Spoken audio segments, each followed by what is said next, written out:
This brings us finally to the last part of the methods of manipulation, and the last one is the biggest of them all, chaos sorcery.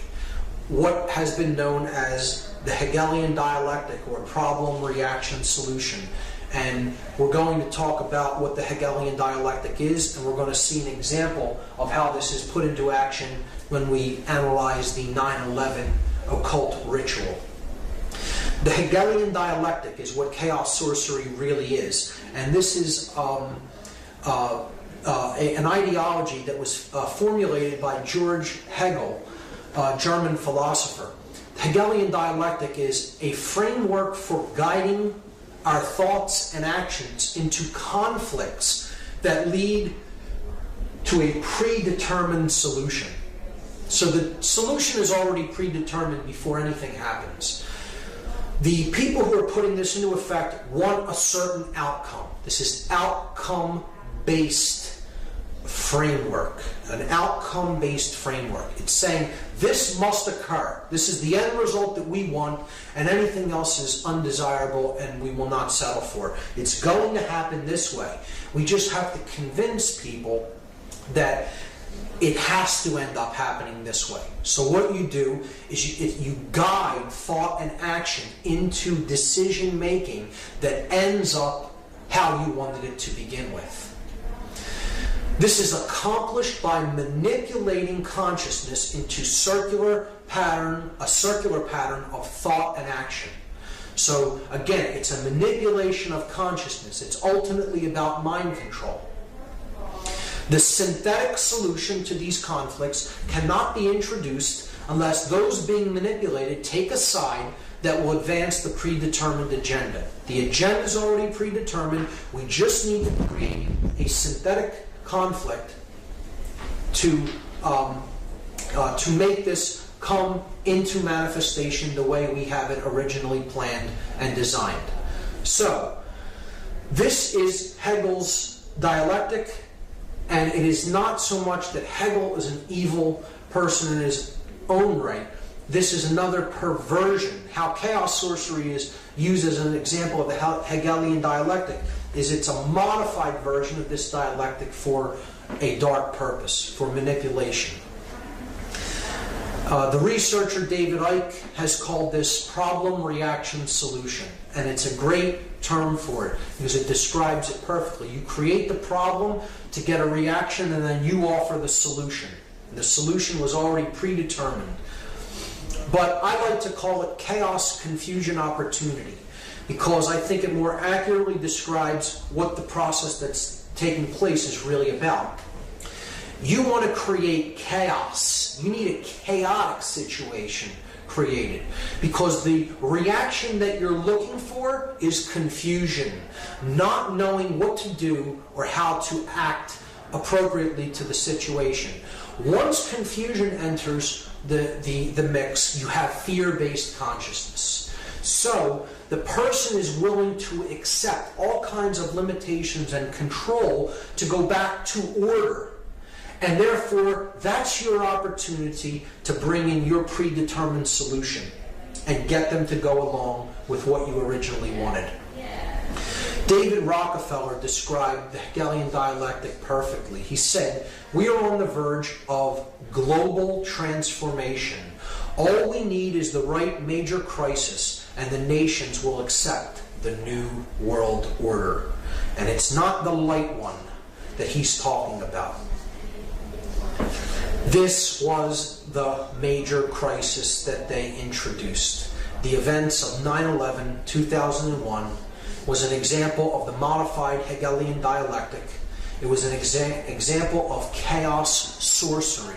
It was an occultic ritual of human sacrifice that involved three major examples of occultic symbology and ideology in the work to create the synthesis that they were looking for. And those three occult schools or occult ideologies that were employed on that day, the symbolism of which was employed on that day, was Kabbalah, Tarot, and Freemasonry. Now, before we get into any confusion at all, I want to state emphatically that I do not believe that any of these systems are evil in and of themselves. It is how occult sciences are used, occult knowledge is used by the practitioner to what end that determines whether they're wielded for good or evil. So it is not these practices or these systems that are of knowledge that are evil in any way. They are simply knowledge, and it is how they are used. Let's get that straight right off the bat. So, these three systems of occult knowledge all encode within them the understanding of human psychological makeup and human consciousness. And the ritual of 9/11 is ultimately about the destruction of that knowledge and keeping the truth down, keeping our awareness down, destroying our awareness, destroying consciousness. So we're going to look at some examples of this occultic iconography and symbolism that was used on that day. The most glaring example of which is in tarot. This is the tarot image known as the Tower. It's a card that represents the end of an old way of things and the birth of a new way of things. It's the destruction of something that is old and worn down and the building of something new in its place. One thing is being cleared to make way for something to be put up in its place. Okay? So that's the Tower. It is depicted as being struck by a bolt of lightning, on fire, with people toppling out of the windows. And that is exactly what we saw on the day of 9/11, 2001. We saw towers that were struck by forces. They were on fire, and people were leaping from the windows. So clearly the occultic symbology of this particular tarot card was employed on that day. Whether this be totally by design or it be synchronicity, I'll leave that up to the audience to decide. But one of the main things we have to understand how this ritual went into effect is that two buildings did not collapse in New York City. 3 buildings came down on that day in New York City alone. Many people still do not know this or understand it, amazingly, because the mainstream media only showed the collapse of this building here to the right only one time and never really showed it again, unless you go on the internet and search for the video of the collapse of World Trade Center number 7. Some people are still unaware that a 3rd building came down at 5:20 p.m. on that day. So we have to understand first that not only the Twin Towers collapsed into their own footprint, but so did Building 7, a 47-story steel, concrete and steel reinforced building, collapsed into its own footprint in approximately 6.5 seconds at 5:20 p.m. on 9/11/2001, when no plane had struck it.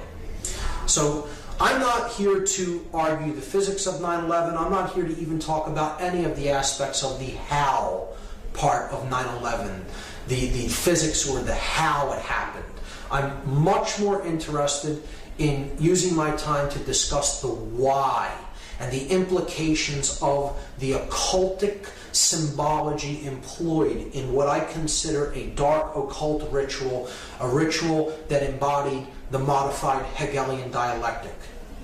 And so the first thing to understand is 3 towers came down, 3 pillars, if you will, came down on 9/11, not 2.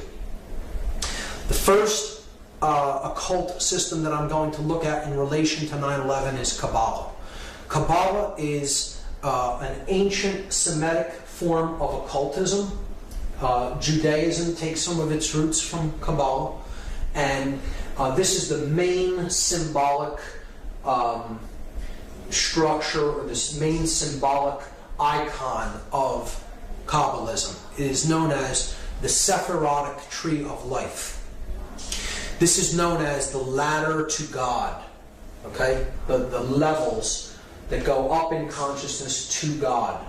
And there are 10 of these spheres on the tree. If you count them, there are 10 total. This is 1, 2, 3, 4, 5, 6, 7, 8, 9, 10. They're known as, these spheres are known as Sephirot. So the 10 Sephirot comprise the tree of life. Now in the books that describe this symbol, the Sephirotic tree, they're the Zohar and the Sefer Yetzirah. They look at it as that there are only 10 Sephirot. There are not 9 and there are not 11. This is specifically worded into these books. To speak of there as being any more or less Sephirot is considered like a blasphemy in Kabbalah, because there are only 10. So this is where part of the name, the name of the ritual comes from. Not 9, not 11, but yet we have the ritual happens on 9/11. And we'll talk about the occult significances of the numerology as well when we explore that. But in Kabbalah, 9 and 11 are considered blasphemies against the 10 Sephirot, if you speak of there as being any less than 10 or any more than 10. And we also see that the symbolic numbers, the numbers of these buildings are symbolic when we relate the ritual to Kabbalah, because the buildings that came down were the Tower 1, which is the male tower. Okay? It has a phallic symbol on top. This is Tower 1 in the numbering system of the World Trade Center. The feminine tower is Tower number 2. And then this building is World Trade Center 7. So if we add them together, we get 1 plus 2 plus 7, and that equals 10. So we see there are 10 Sephirot. The building numbers total 10. So they're bringing down the 10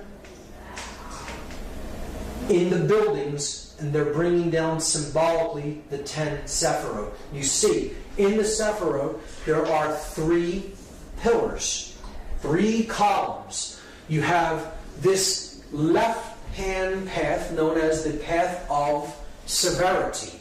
You have the right-hand path that is known as the path of mercy. Again, these are corollaries to the Freemasonic pillars. This will be the pillar of mercy, which is Joachim. This is the pillar of severity, or Boaz. And then you have the path of mildness, or the path of will. Will to ascend in consciousness. This sphere representing base consciousness, and this sphere representing cosmic consciousness. Without going into very deep explanations of what each Sephirot represents, just understand that this middle pillar is the synthesis between these two. This represents too much male aspect or control. This could be too much capitulation to control. You can look at it that way, with this path being severity, this path being mercy. You could look at it as this path is not being a controller and also not being a slave. It is not being a dominator nor capitulating to domination. Therefore, the middle way, as it is called in Buddhism, the unification of male and female, the chemical wedding. It is the ascension from base consciousness through connection with conscience, the heart chakra, and attaining cosmic consciousness or higher level awareness, represented as the crown Sephirot.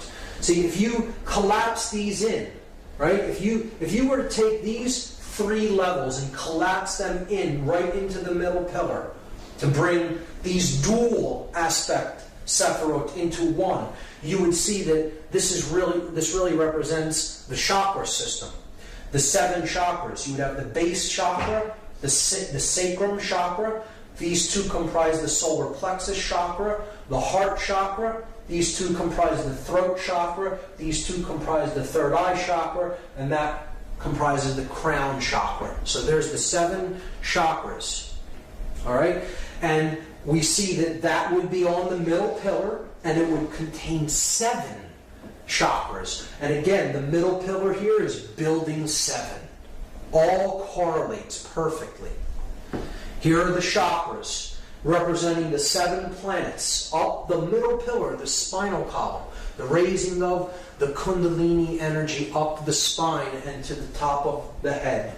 From down here, farthest out from the sun until we get up to the solar mind. And the earth being the heart chakra of the system. The earth and moon right in the middle. It would be the 4th of the 7 chakras. And that's what's ultimately being brought down. The consciousness is being destroyed and leveled by the leveling of these towers.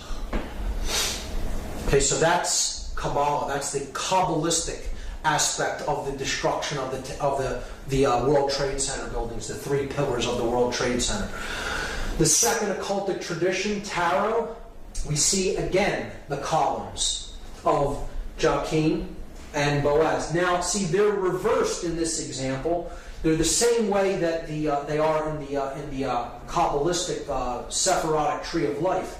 But this is the male pillar, the light pillar, the pillar of mercy. This is the male pillar because you're looking at the entrance of the temple. See, in the Freemasonic tracing board that we discussed, the light pillar is on this side because you're on the outside of the temple walking in.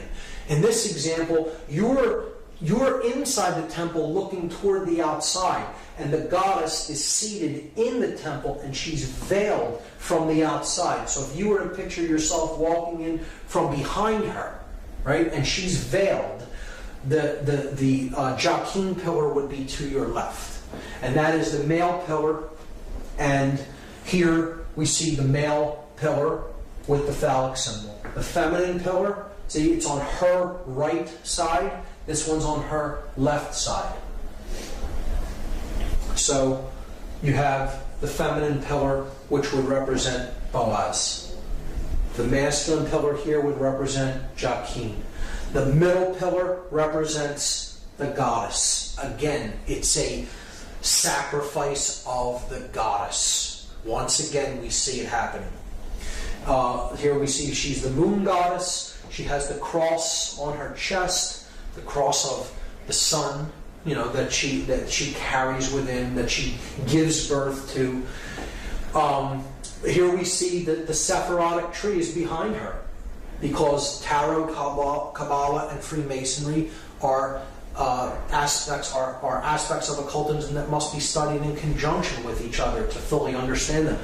The goddess holds the book of truth, the Torah, the law, the truth, and it is veiled by her cloak because no one knows how the story ends. The future is still to be written.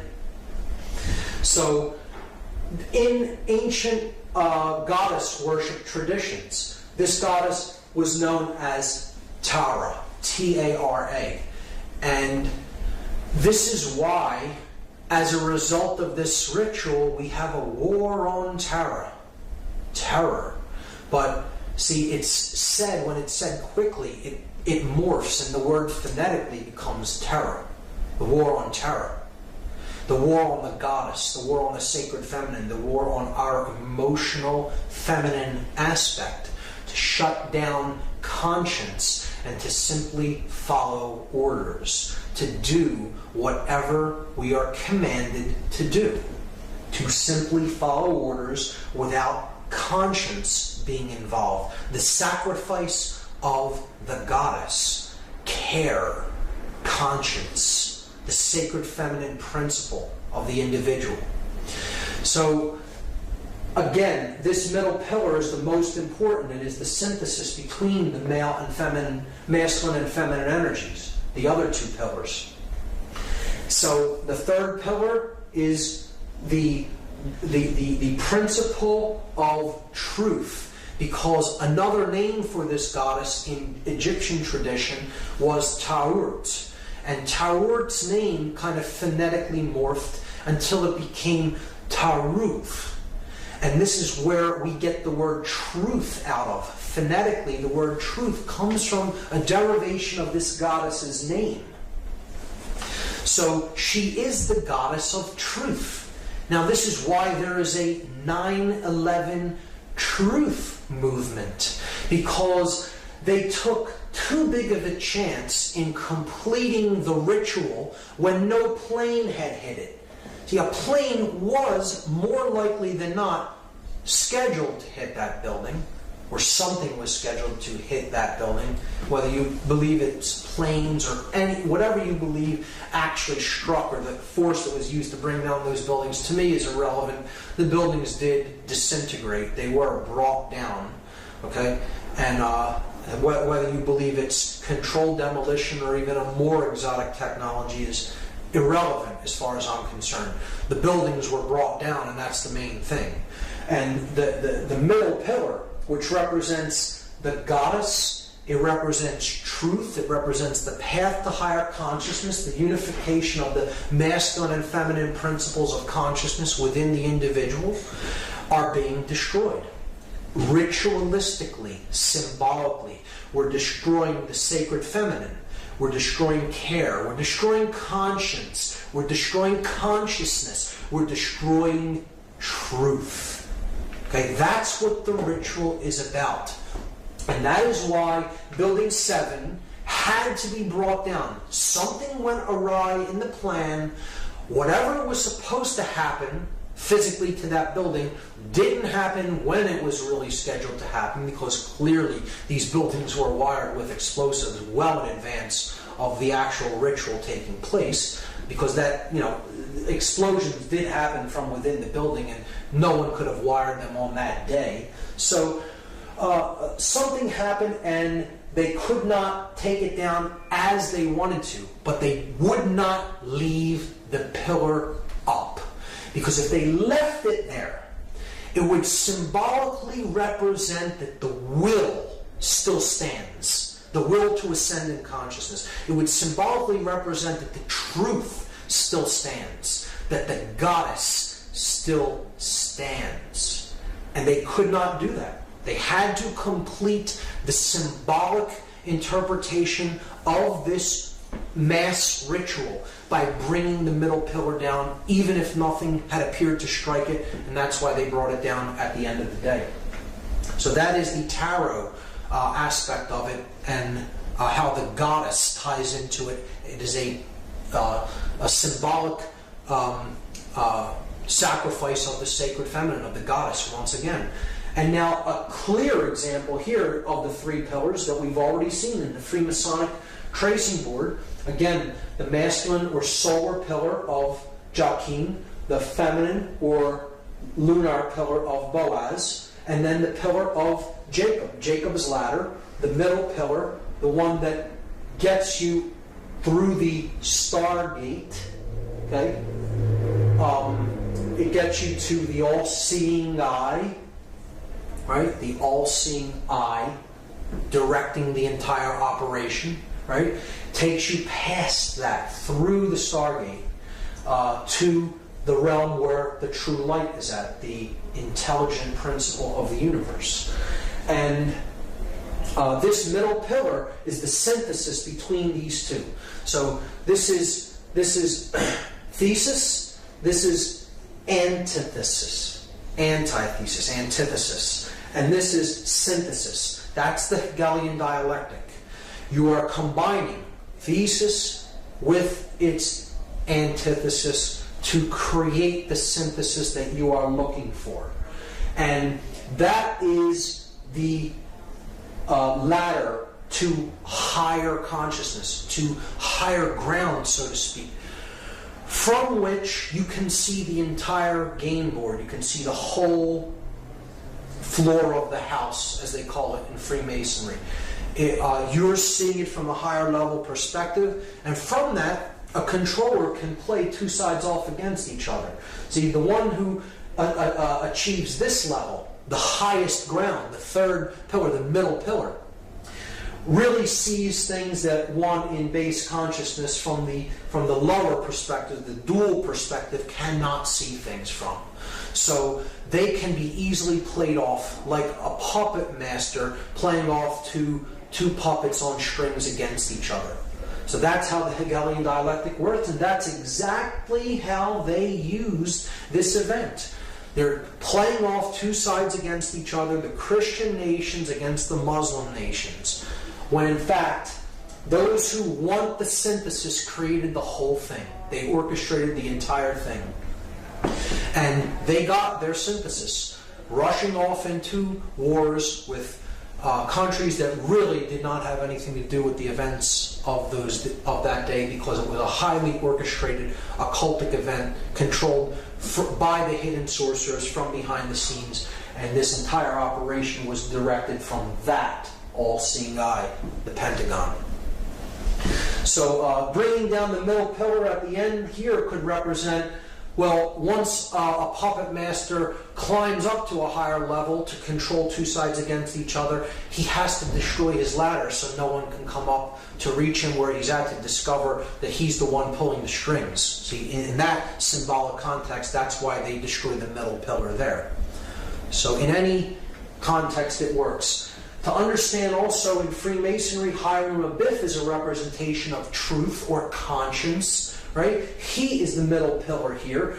He is the grand architect of Solomon's temple, the greater architect. Hiram, king of Tyre, being the lesser architect, representing the square. Hiram Abiff represents this G in the middle, the grand architect. He is the grand architect for Solomon, who represents the compass on the Masonic compass and square.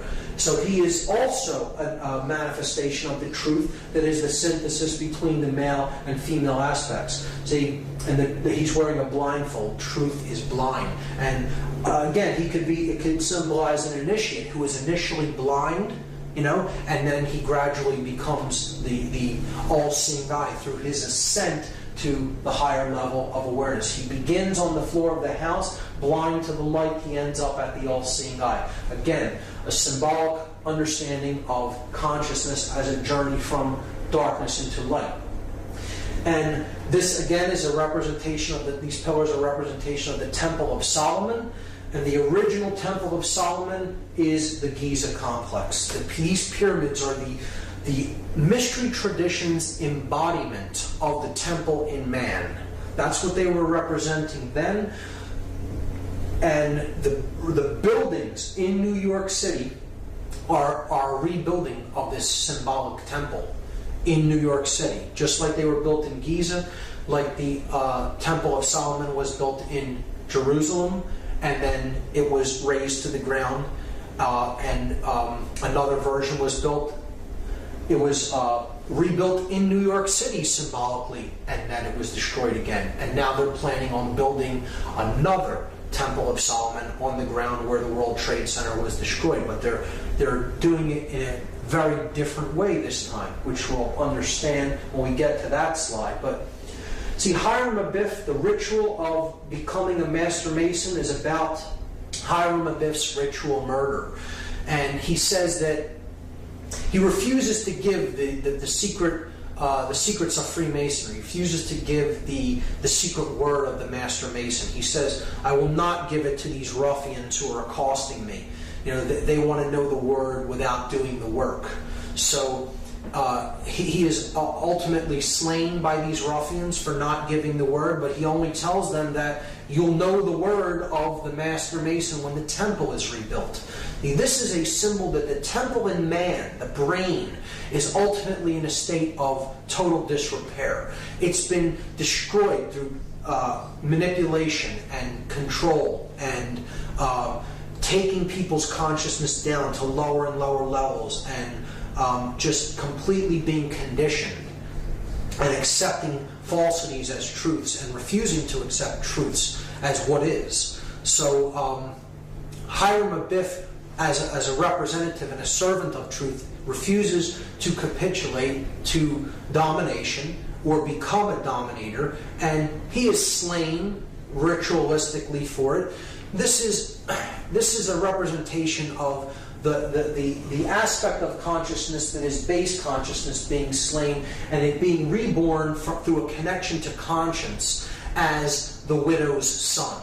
See, the widow's son is who Hiram Abiff is. And this is the son, again, of the limbic brain, the mother aspect, the feminine aspect, who does not have a male counterpart because the reptile complex, the base brain, has been put into check by our intuitive side and our conscience. So then the male child of proper moral action, the unified neocortex, is born of the widow, the mother without the father or the virgin birth. It's the Christ story retold in a different way. The widow's son is born.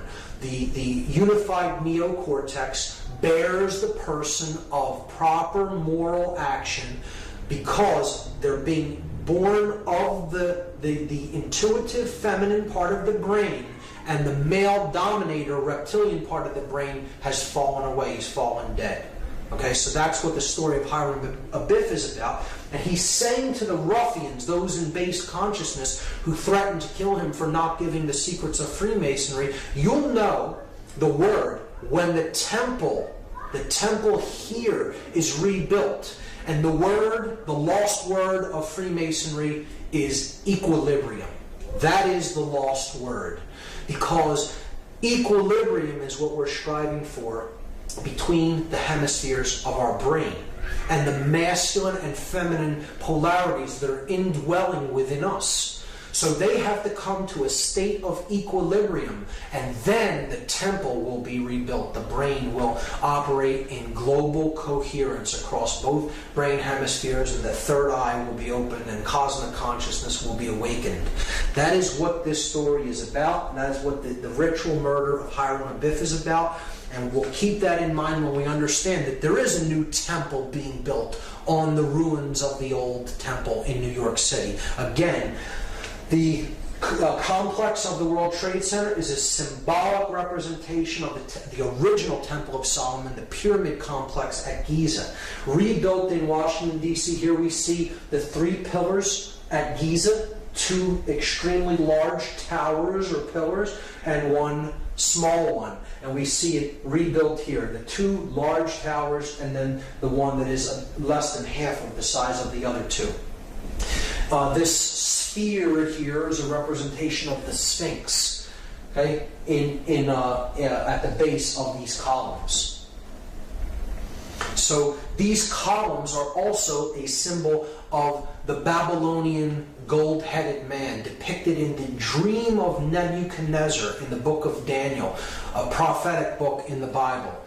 The gold-headed man represents centralized authority, pharaonic rule, or total hegemony, the unquestioned global ruler, the one world order, the church and state unified in the head of gold.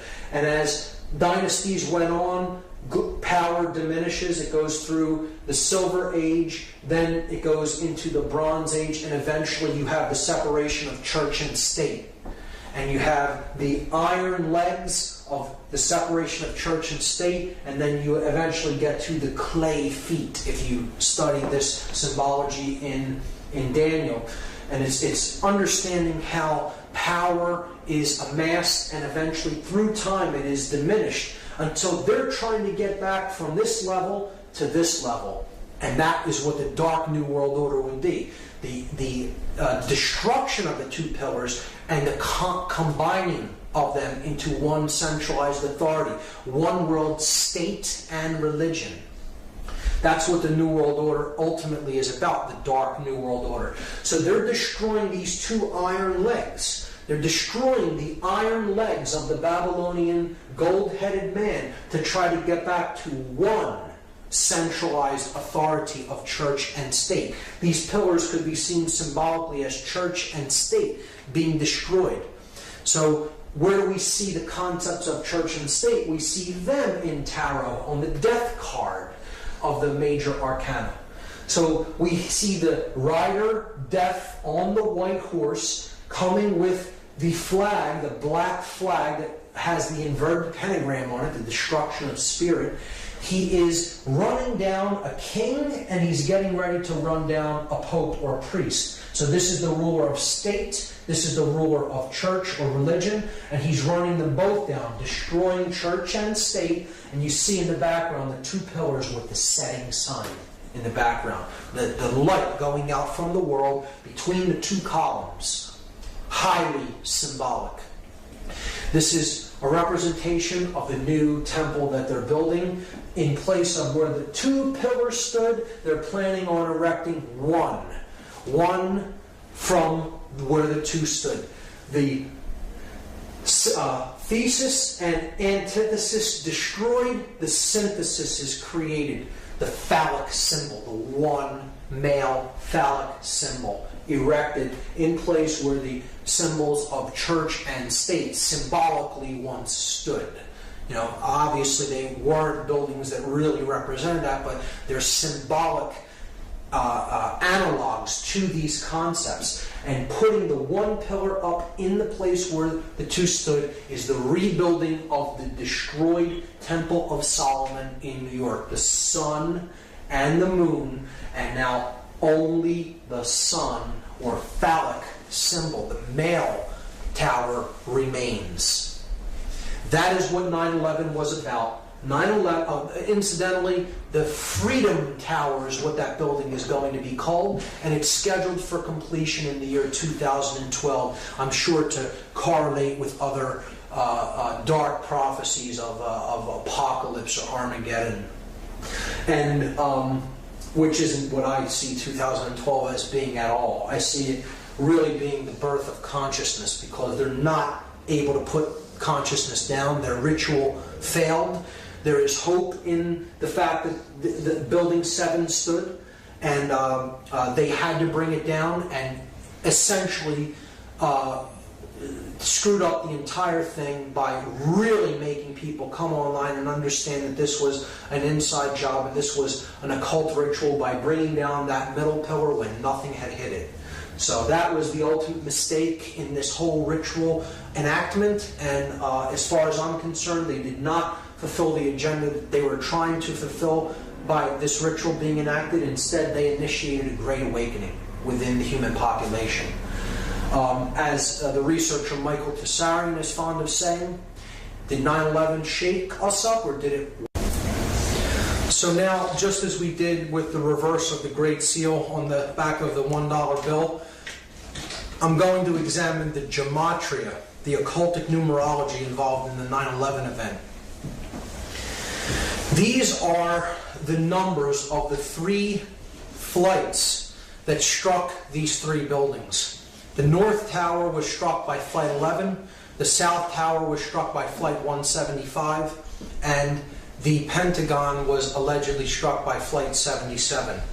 Now, there is another flight that was involved on that day that crashed in Shanksville, Pennsylvania by an unknown act of will, shall we say.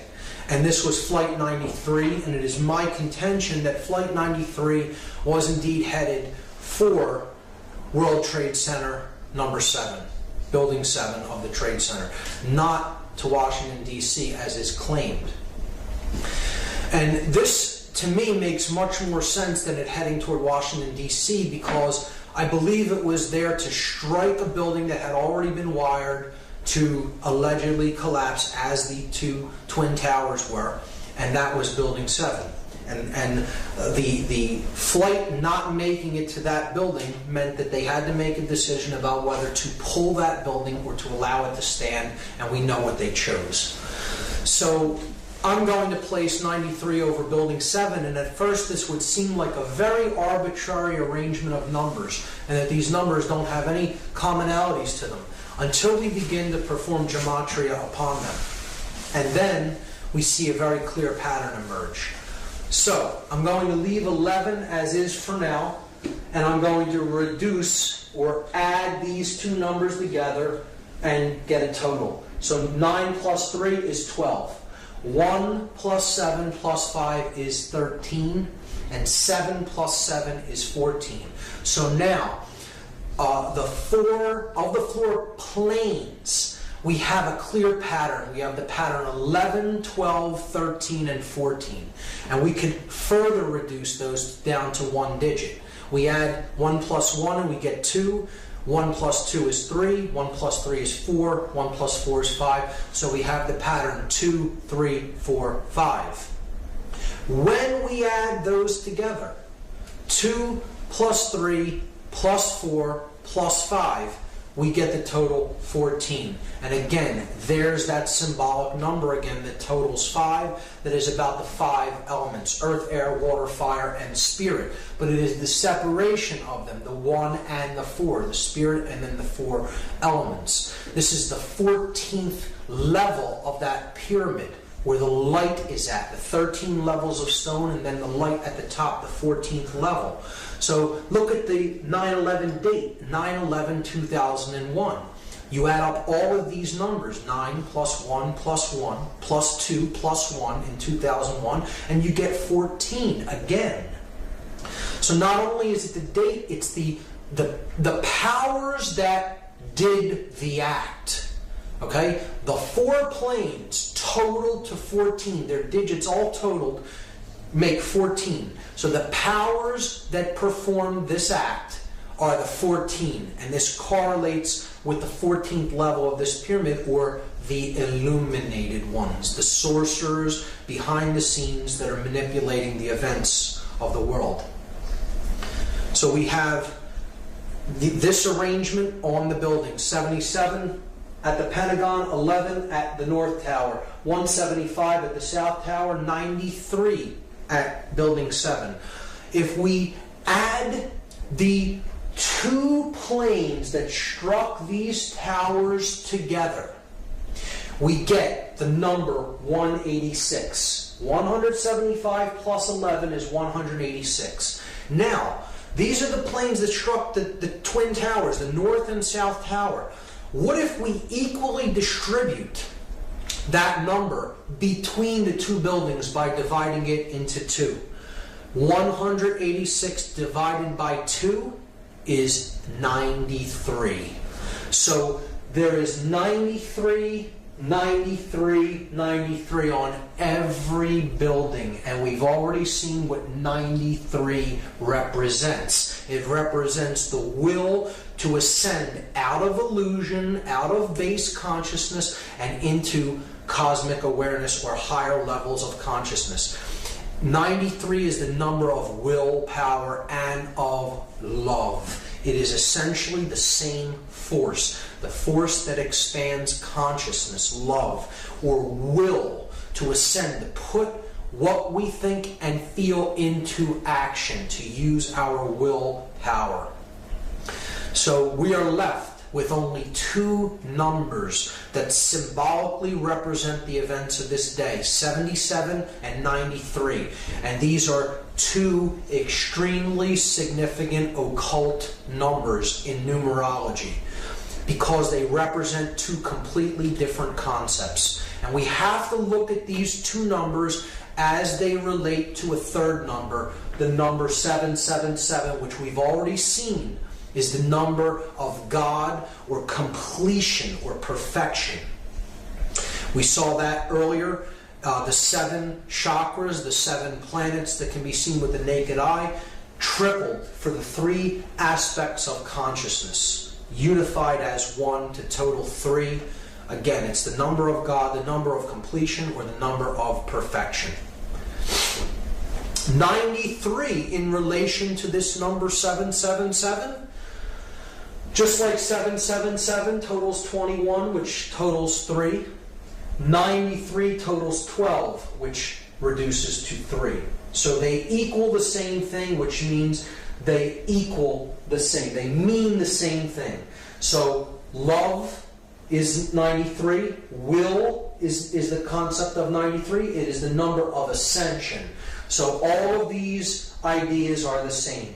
They mean the same thing. In gematria, when numerological additions total the same value, the words that they represent really mean the same thing. So 93 is 777, is love, is will, is ascension, is God, is completion, is perfection. These are all the same concept.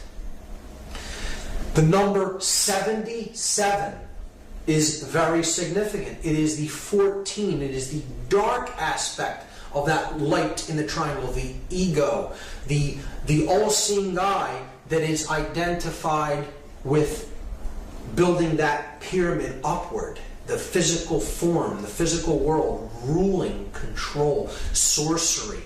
It is the force of chaos. The number 77 represents chaos in all forms of occultism. It represents the sorcerer. It is the sorcerer's number.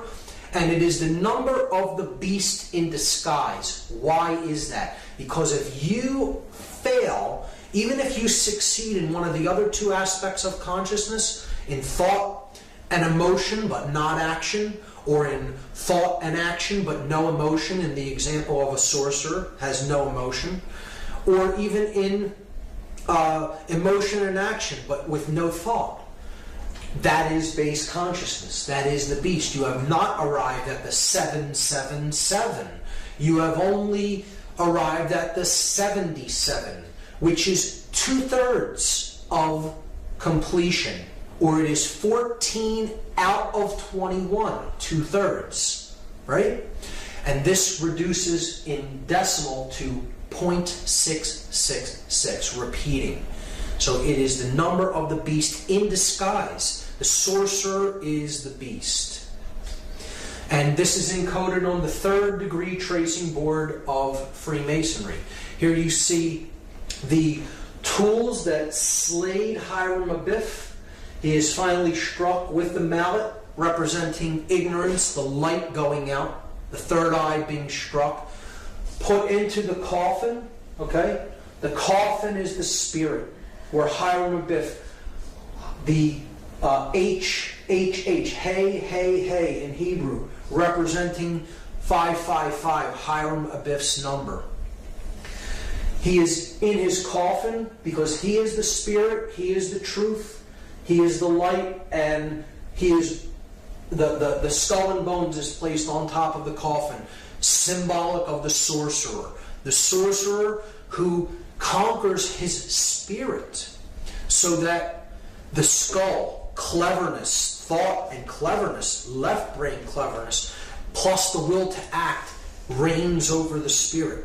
The sorcerer has cleverness, he has the will to put his cleverness into action, but he has no conscience. The conscience is entombed in that coffin. And an individual such as this is headed west. They are headed toward the realm of darkness and death, to the west, not toward the realm of light, to the east. And here symbolically is the sprig of acacia, and that represents the hope of resurrection in Freemasonry. So this is the hope that one who has destroyed their own spirit through their usage of their intellect and their will to act in an egoic fashion may indeed still be able to resurrect the spirit and come to a place of moral uprightness and conscience. So that is what this tracing board represents, and it is the 3rd degree tracing board. It is saying you may now be initiated into some of the mystery, into some of the knowledge, but you must use that with spirit intact and not use it as a sorcerer. Otherwise you are headed west and you are not headed toward the true realm of light, which lies to the east.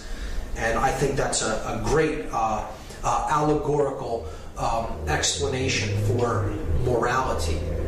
And we see, therefore, that the two numbers that this ritual reduces down to is 77 and 93, and the positions that they are in is all telling. The purpose of the ritual is so that the sorcerers that are consider themselves the all-seeing eye of consciousness, okay, are destroying others' ability to find truth, to give birth to conscience, and to rise in consciousness. And they're destroying that ladder to the higher realms. of consciousness. Or if we replace 77 and 93 with their symbolic analogs, 77 the number of the beast in disguise, 93 another variant for 777 the number of God. Look at what this ritual is really about symbolically. It is about the beast reigning above God, the beast becoming God and destroying God. That's what it's ultimately about. That's how dark this ritual really is. It is about the ego and illusion conquering the spirit and conquering higher consciousness. We can see that it is encoded in the date itself. 9/11 reduces to 9/2. We're just adding the two ones together. And there we have symbolically the entire ritual encapsulated in the name. 9/11 is 92. See, it is not 93. It's one short of love, of ascension, of will, of God. It is falling short of the divine. That's what this whole event was about. That the idea that human will is falling short, and now the time of the beast is upon us. See, 92 out of 93, falling short of love, will, ascension, God, reduces to 11 out of 12, which reduces to 2 out of 3, which again is the number of base consciousness. It is the number of the beast when it is reduced to its decimal format. And that's what the whole ritual of 9/11 was ultimately all about. It is about the destruction of the ladder to God, bringing down the Kabbalistic tree of life, the 10 Sephirot, 1, 2, and 7, bringing them down to destroy the ladder with which we can use to ascend in consciousness. It is about the destruction of the truth and the goddess, a human sacrifice ritual. Those people were ritualistically sacrificed in this evil doing. And it is about the destruction of the sacred feminine, of care, of truth. Another ritual to immolate the goddess of care. The goddess that represents the earth. Terra. Again, you hear politicians say, if you are not with us, you are with the terrorists. Tara, the goddess, the Mother Earth. Terra is the name for earth. If you're not with us, you're with those who side with the earth and the Mother Goddess, right? And it was also used to create the Hegelian dialectic, the bringing down of thesis and antithesis to create synthesis, the sorcerer's middle pillar. That's what the event of 9/11/2001 was all about. An occult ritual to bring about the dark, modified version of the Hegelian dialectic. Chaos, confusion, opportunity. General Douglas MacArthur talked about the Hegelian dialectic. He said, our government has kept us in a perpetual state of fear, kept us in a continuous stampede of patriotic fervor with the cry of grave national emergency. Always there has been some terrible evil at home or some monstrous foreign power that was going to gobble us up if we did not blindly rally behind it. Create the chaos. Get the confused, fearful reaction, and then that's your opportunity to offer the solution that you had in waiting.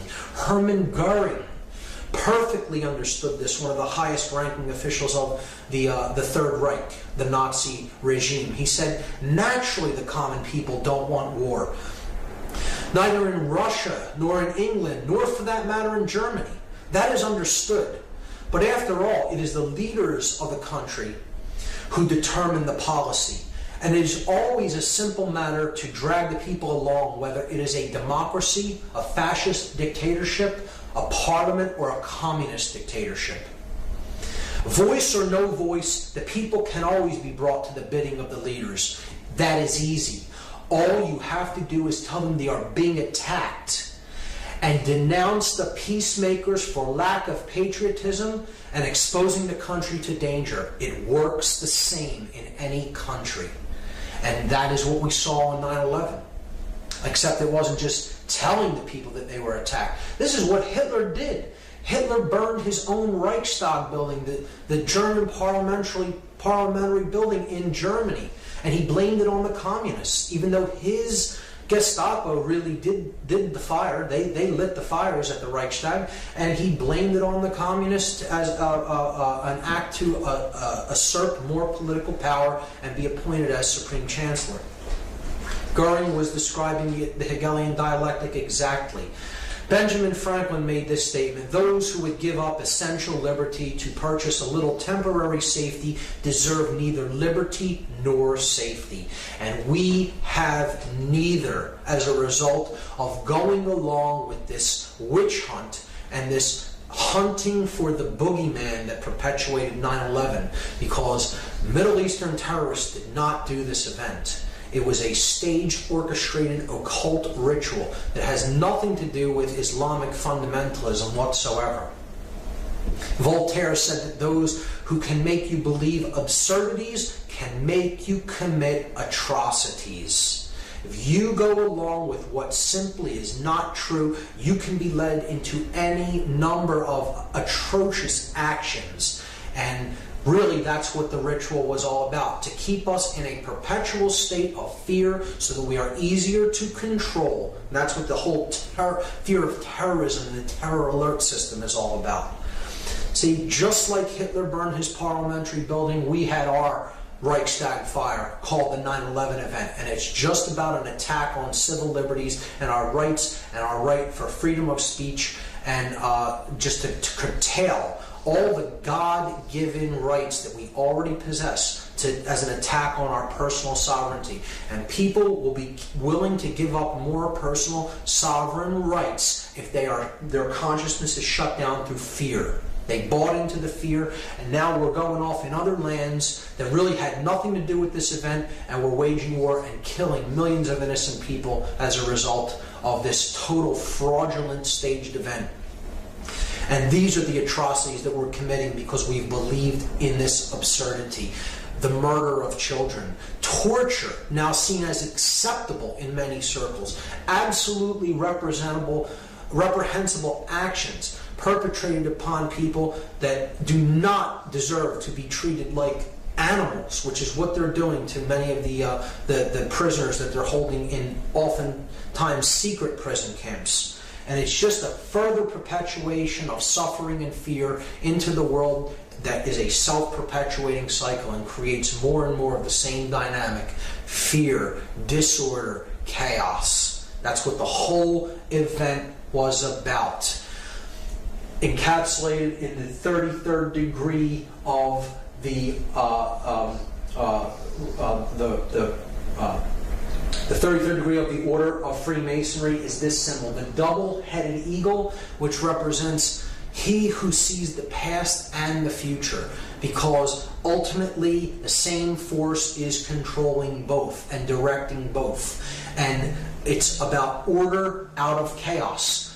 Deus meum quae jus is a Latin phrase that means God and my right. God and my right, like the divine right of kings. And ordo ab chaos, another emblem of the 33rd degree, chaos, sorcery. Our brand of order out of our brand of chaos. Now, there is a positive interpretation of this emblem and of the phrase ordo ab chaos. Order does indeed arise from chaotic situations when you look at putting water into a vessel and taking it from one level up to a higher level. That is the way consciousness ascends. It has to be a chaotic event, but then it comes up to a higher level, and then it maintains equilibrium and order again. So that is a way of seeing this principle as in a positive way. But in this event, certainly dark occultists manipulating sorcerers are orchestrating this event as an example of chaos sorcery, chaos magic, to bring about their Hegelian dialectical order out of the chaotic events that they themselves orchestrated. And that is the final method of manipulation. So now